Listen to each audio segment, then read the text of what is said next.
Hello, my name is Carol Hughes. Let me begin with what is disruptive innovation.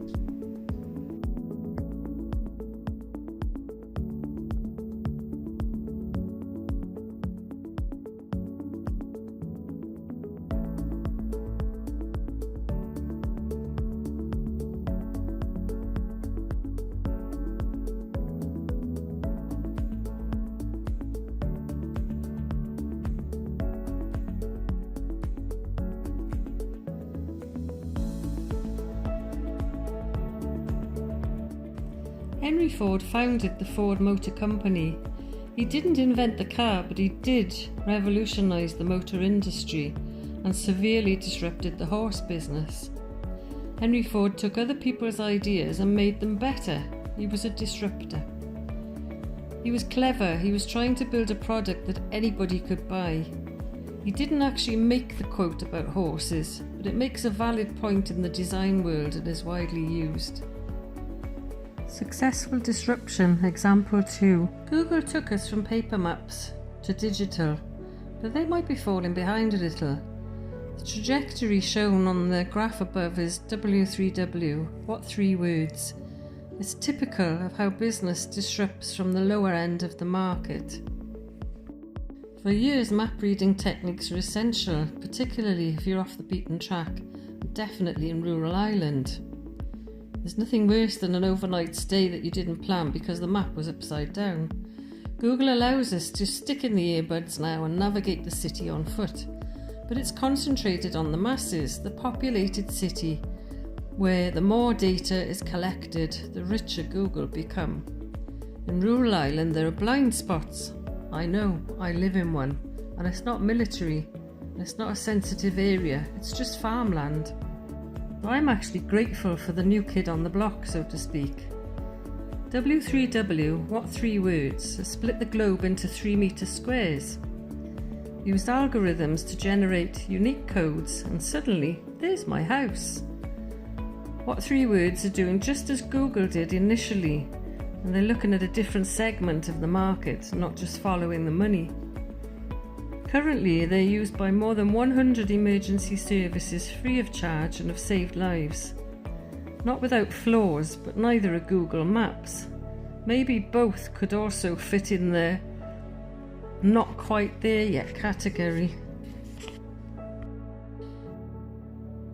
Henry Ford succeeded by listening to the man or the woman in the street, making a quality and affordable product rather than ploughing his energy into a niche market for the then elite, the sports cars, or by investing in stud farms.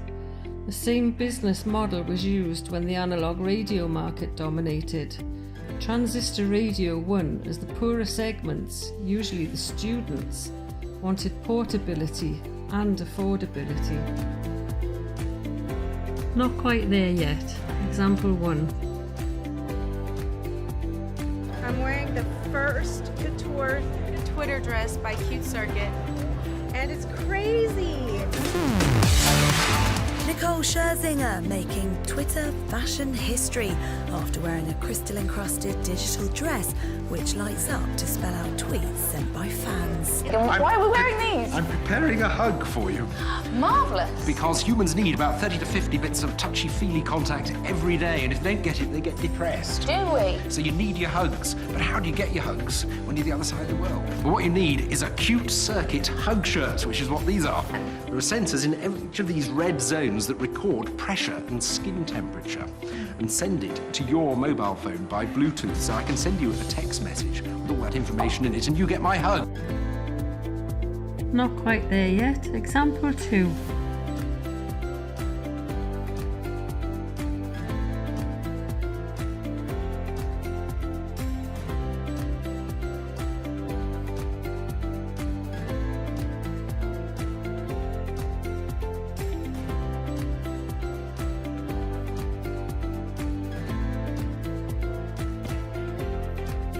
How does information processing preserve a market?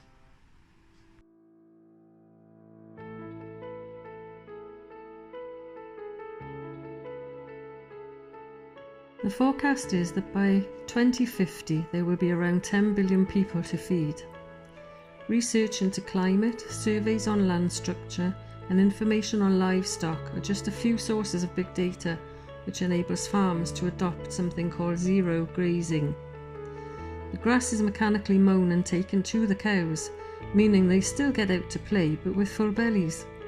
They require less space, there's no herding or holding up the traffic, and there are fewer injuries, and all of this translates into zero food waste too, and a bigger milk yield. This farm was able to double the herd and halve the stress. Information processing as a sustaining force.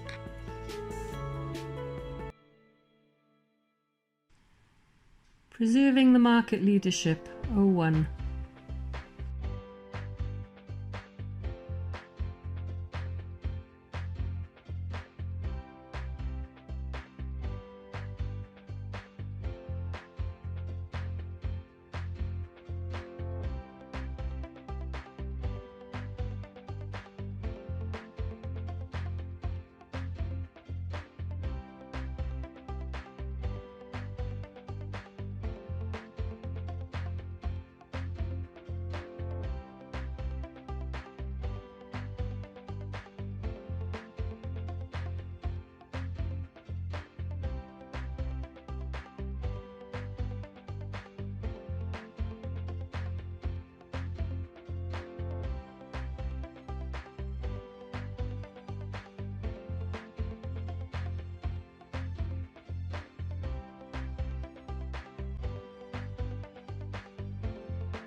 Preserving the market leadership, 02.